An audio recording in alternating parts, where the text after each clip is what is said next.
सुबह के 4 बजे थे। सर्द हवा गलियों में सन्नाटा फैलाए हुए थी। रामलाल ने धीरे से आंखें खोलीं। टूटी हुई छत से टपकती ठंडी हवा उसके चेहरे से टकराई। उसने पास सो रही अपनी पत्नी कमला और 8 साल की बेटी गुड़िया को देखा। गुड़िया पुरानी रजाई में भी ठिठुर रही थी। रामलाल ने भारी सांस ली। आज भी खाली हाथ लौटना पड़ेगा क्या? यह सवाल हर सुबह उसके दिल में उठता था। रामलाल शहर में दिहाड़ी मजदूर था। कभी काम मिलता, कभी नहीं। पिछले 3 दिन से कोई काम नहीं मिला था।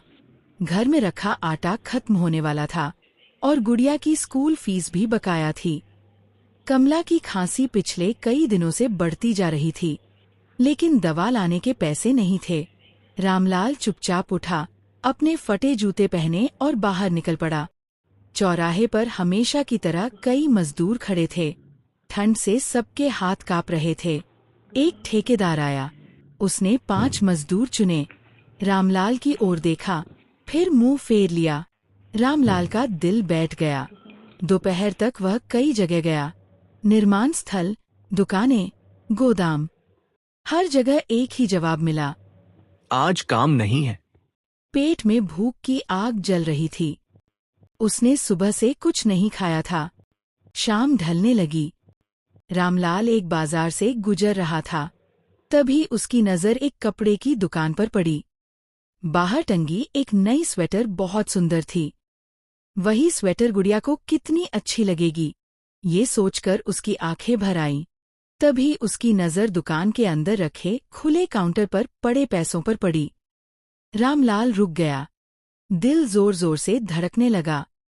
नहीं, ये गलत है, उसने खुद से कहा। लेकिन फिर गुड़िया का ठंड से कांपता चेहरा याद आया। कमला की खांसी याद आई। घर की खाली रसोई याद आई। उसके कदम कांपने लगे। अचानक दुकान में कोई नहीं था। बस एक पल की कमजोरी।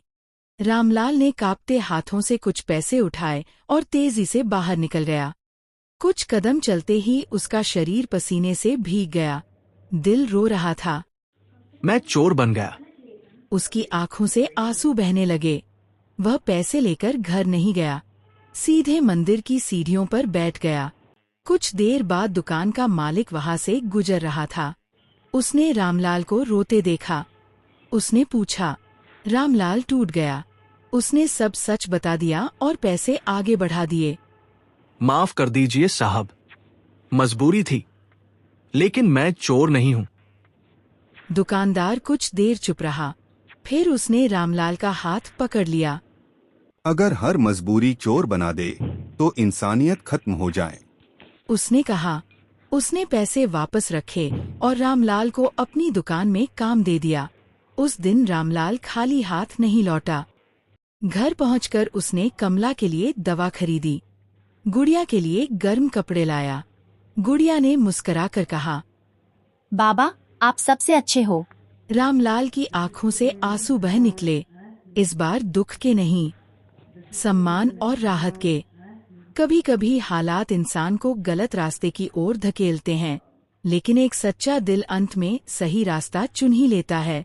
एक पिता की मजबूरी उसे झुका सकती है, लेकिन उसकी ईमानदारी उसे गिरने नहीं देती।